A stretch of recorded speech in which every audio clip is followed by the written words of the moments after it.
And we're back. We were talking about cognitive dissonance and how much dissonance you feel is a proportion of dissonant cognitions by how important they are compared to the total number of consonant and dissonant cognitions weighted by how important they are. Now, there's two major occurrences of dissonance. That is, Festinger outlined two cases, two instances of cognitive dissonance. And we're going to talk about these two times. The first time is called post-decision dissonance. And that happens after we make a major decision. Now, I know before we make a major decision, we feel some kind of way, and that's because it's a difficult decision. But once we make the decision, that's when cognitive dissonance kicks in to help us feel better about that decision. Otherwise, we would get post-decision dissonance. And that's one of the instances of cognitive dissonance. The other kind, or the other place we see dissonance, is called self-justification. So we have an attitude, we've taken a behavior, we've done a behavior, and we've somehow the two are inconsistent. That causes dissonance, but we have to justify our behavior. We have to justify ourselves. And so we come up with reasons. So self-justification, because reasons, is the second occurrence of dissonance.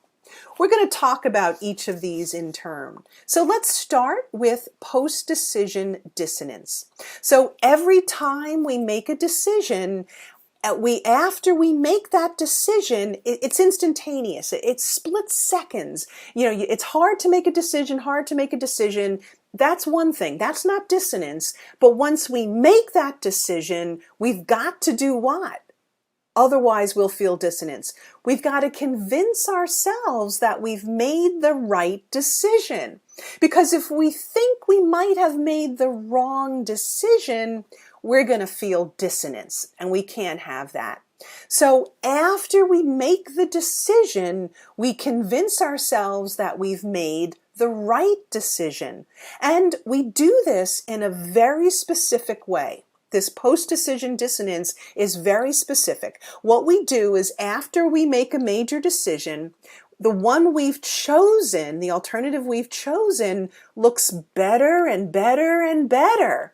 And the one that got away, the one we didn't choose, looks worse and worse and worse. So we might have been very close in making the decision, but the moment of making that decision, suddenly the two choices push apart and the decision looks obvious after the fact. That's cognitive dissonance. If you think back to the decision about which college to choose, for many young people, this is a very, very difficult decision. It's a hard decision to make.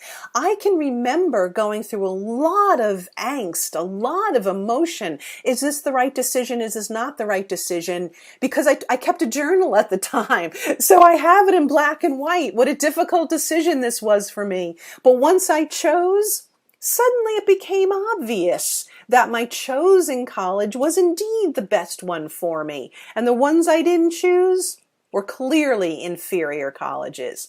It looked obvious afterwards. It's kind of a mental, like I said, a mental defense mechanism. It's an illusion. A decision may have been close, but after you decide, the choices pull away and your decision always looks obvious. And that's cognitive dissonance, post-decision dissonance in particular.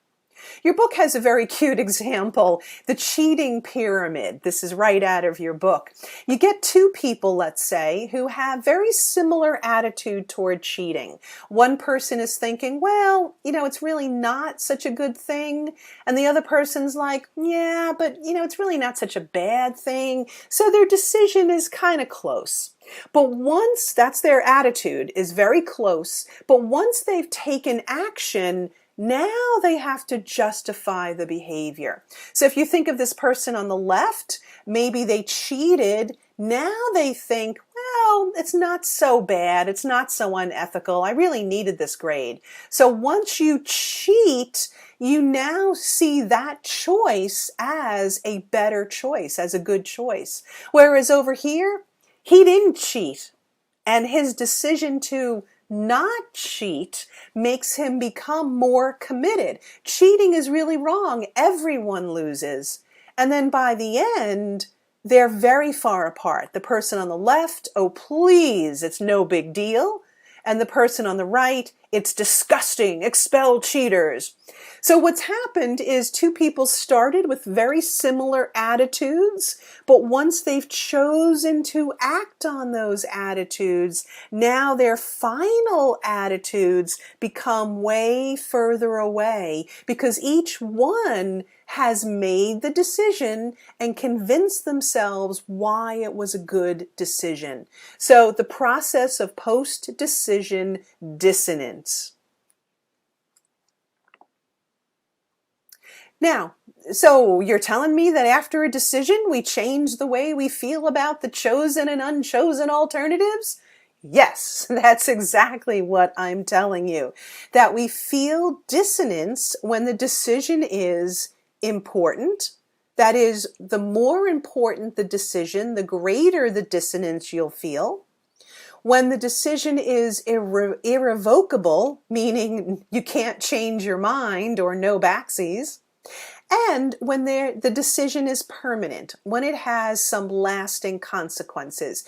If you make a decision and nothing comes of it, you're not going to feel much dissonance. But if you make a decision and important consequences come out of it, something happens that's lasting, then you're going to feel more dissonance. Let's get into some of the evidence for this. Here's an experiment done by Gilbert and Ebert in 2002. We'll call this the photography experiment. Participants came to this experiment and participated in a photography course. This is very interesting. At the very end of the course, which ran a couple of weeks, they printed 2 photos. So they got to print 2 of their photos at the end.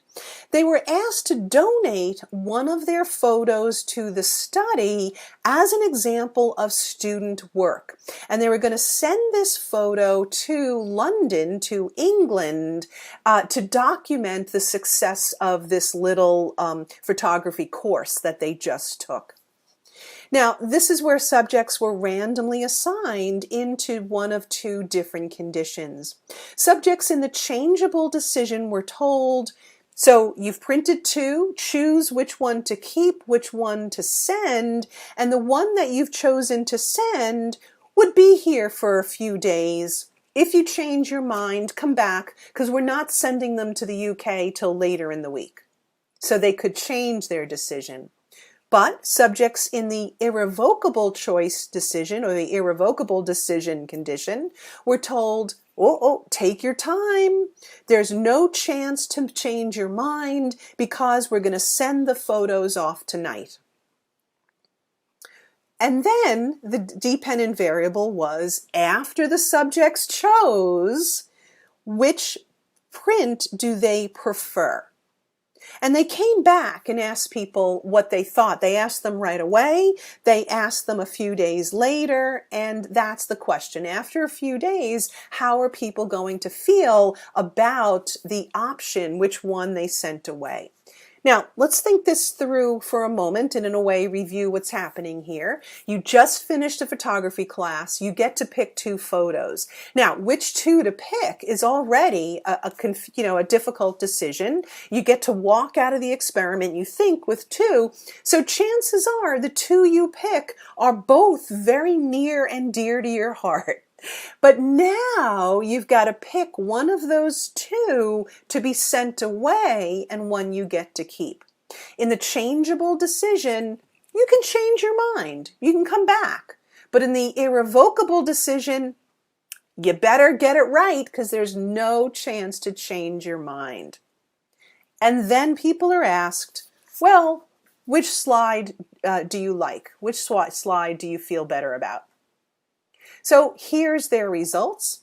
The dependent variable here on the graph is the change in preference for the photograph, the one that they chose, before and after choosing it.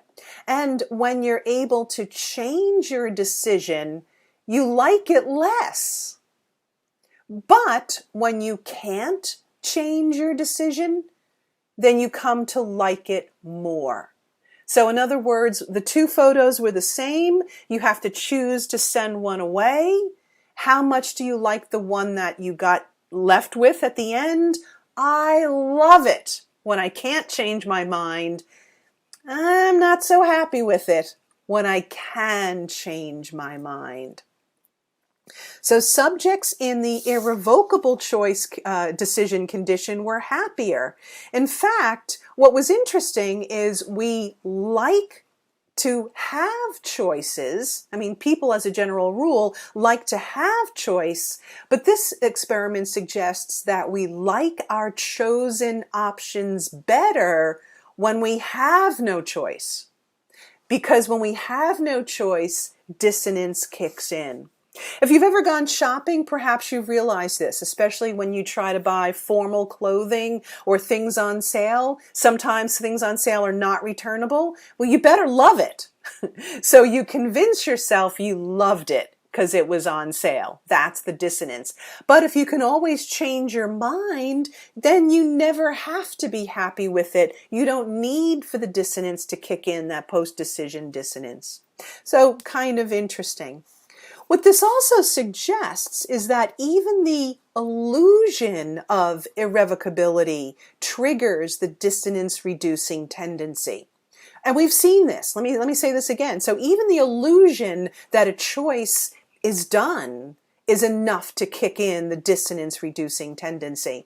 Have you thought about where we've seen this? Lowballing. Remember the lowballing compliance technique? Commitment to a decision leads people to stay committed and make more commitment.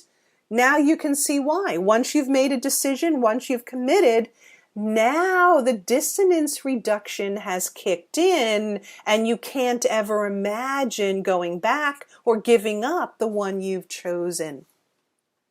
So we justify the decision by bolstering it with our own reasons. We saw that in lowballing, and we feel good about the decision. Even when we could change it, we somehow don't want to change it. We've convinced ourselves. Commitment leads to more commitment. Not just lowballing, but also foot in the door. Exactly. Now we see why commitment is so powerful. That it happens even in foot in the door. People commit, and then they convince themselves why that was the right decision, and then it leads to more and more commitment. Here's another variation of cognitive dissonance, post-decision dissonance. If you ask people to look at arguments for and against something near and dear to their heart, what arguments ought people to remember? What arguments should people remember? Well, if people are being totally rational, they should remember the best arguments or the most rational arguments. But that's not what cognitive dissonance predicts. This was an experiment by Jones and Kohler in 1959. Participants came to the laboratory who were either neutral or who had strong attitudes for or against racial segregation, which was a big deal in 1959. They came to the laboratory and they read arguments on both sides, so arguments that agreed with their view, arguments that didn't agree with their view, and the question was, which would they remember?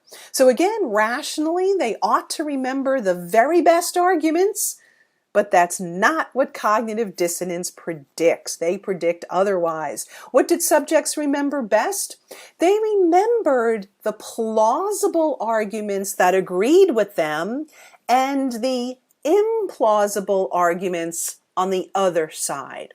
So let's break this down a little bit. The red bars are people who were pro-racial segregation, and they are remembering more of the plausible ones for their own side and more of the implausible ones for the other side. The people who are against racial segregation, the results have the same pattern, but it's flipped. They remember more of the plausible ones on their side and more of the silly arguments on the other side. I wonder, can we apply this to, I don't know, something like why or why not you should wear masks these days? It's all about post-decision dissonance. It's as if people say to themselves, my mind is made up, don't confuse me with the facts, I've already rationalized my decision by way of cognitive dissonance, leave me alone. All right, that was one set of occurrences for cognitive dissonance, that post-decision dissonance after a major decision. But let's turn to the second example. Sometimes it's too late or even impossible. You've already done the behavior that's inconsistent. So all you can really do is change your attitude.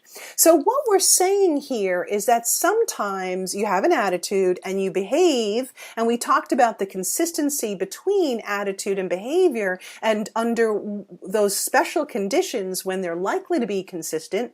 But sometimes if you behave in a way that's inconsistent and you can't undo that behavior, all you can do is rationalize why you did it. And that's what we call self-justification. So we justify the behavior. We're not justifying the decision, we're justifying the behavior. So self-justification occurs when we need to maintain consistency between our attitude and some behavior that we have already done, publicly done, that we can't just undo. And especially if we've done the behavior for no particularly good reason, you're going to feel the need to justify it, the need to make more sense out of it. And the more you need to justify it, the more your attitude is going to change. And that's what we call self-justification. It's a type of self-persuasion. For the experimental evidence, let me show you this blast from the past, and it's introduced by everybody's favorite used car salesman, Phil Zimbardo. The psychological story of decision-making doesn't end, however, when a decision has been made. The act of making a decision can trigger a flood of other processes. According to psychologist Leon Festinger, whenever we choose to do something that conflicts with our prior beliefs, feelings, or values, a state of cognitive dissonance is created in us, a tension between what we think and what we do. When this tension makes us uncomfortable enough, we're motivated to reduce it in a number of ways. We may change the way we think about the decision, or try to change how others think about it so that they can support our decision. Or we may change some aspect of our behavior, so that our decision seems more in character with us. In other words, we try to reduce the dissonance between how we think we should act and how we actually act by changing one or the other. In the mid-50s, Leon Festinger and his colleague Merrill Carl-Smith conducted a classic experiment in which students were engaged in very boring tasks. The students were then given a request by one of Festinger's staff. Okay, that's fine. Let me tell you now what we're actually studying here. It's the effect of preparatory mental set on performance. The rest of the subjects are prepared by being told that the experiment will be very interesting and enjoyable. In fact, lots of fun. Now I have a somewhat unusual request to make of you. The next subject is waiting right outside, but the fellow who ordinarily gives the spiel isn't here. I wonder if you could possibly take his place. As a matter of fact, we figure we'll be needing someone in the future. So I'd like to offer you a $20 retainer and have you remain on call for us. Would that be all right? $20? That'd be fine. Half the students were randomly assigned to the group that received $20 for lying that the experiment was fun. The other half were given only $1 for lying. $1 as a sort of a retainer and have you remain on call with us. Would that be all right with you? Yes, that'll be all right. Well, what do you The cognitive dissonance came from the knowledge that the experiment was in fact boring, and $1 was insufficient reward for lying. Many of the $1 subjects actually convinced themselves that the experiment was fun after they made their decision, to reduce the dissonance between their prior beliefs and their behavior.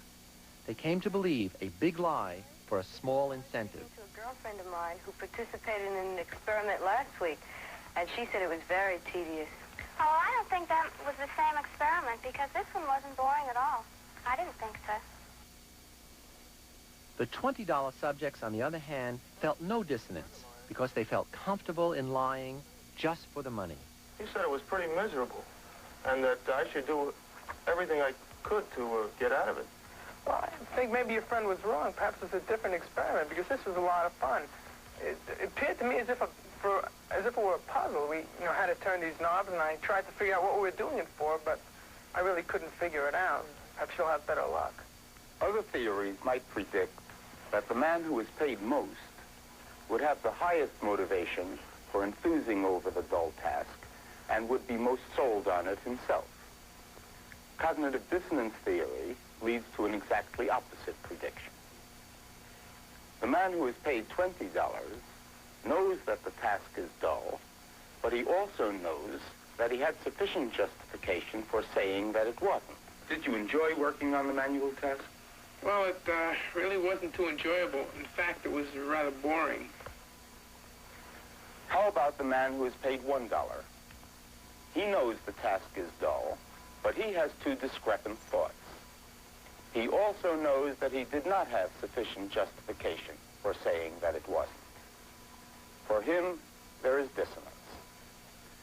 Time after time, we have seen what follows.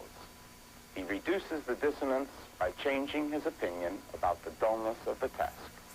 Did you enjoy working on the manual test? Yes, I enjoyed it. Would you like to participate in such an experiment again? Yes, I think I would like to. Anytime there is insufficient reward, there will be dissonance. The general principle seems to be that people come to believe in and to love the things they have to suffer for. By discovering how people actually behave and not how some theory says they ought to behave, psychology can provide guidelines to help us catch ourselves before we go astray, or redirect us once we do, if we follow them. So, self-justification, that was the famous $1, $20 study. And let me put the results this way and kind of recap the story in case you weren't following it all. It's the famous $1, $20 study. Subjects were paid $1 to lie about how interesting the experiment was, or they were paid $20. $20 is a good enough reason. Heck, I'd lie to somebody for $20. They feel no dissonance, so they don't have to change their attitude. But agreeing to lie for $1 makes people feel very dissonant, and so they need to justify it, and the way they do that is by convincing themselves that the experiment was actually very interesting. So the dependent variable, how much they enjoyed the experiment, the people who were paid $1 to lie thought it was a more interesting experiment than people who were paid $20 or people who didn't lie, and these two are not significantly different from each other. This leads to a bigger principle, this idea of insufficient justification. And the word justification is a fancy way of talking about your reason for behaving. So really what we're asking is, do you have a good reason? Is your justification sufficient or insufficient? If it's sufficient and you have a good reason for doing it, you're not going to feel any dissonance. $20 is a good enough reason. But when you don't have a good reason, when the justification is insufficient, you're going to feel dissonance. So $1 that's not really a good enough reason. Like, how desperate are you for $1? So that is where the dissonance is. So the principle here is this principle of insufficient justification. The insufficient justification of a completed behavior leads to more attitude change in the direction of the public statement or the behavior than when the justification is sufficient. If you have a good reason, no dissonance. If you have no good reason, you're going to feel dissonance.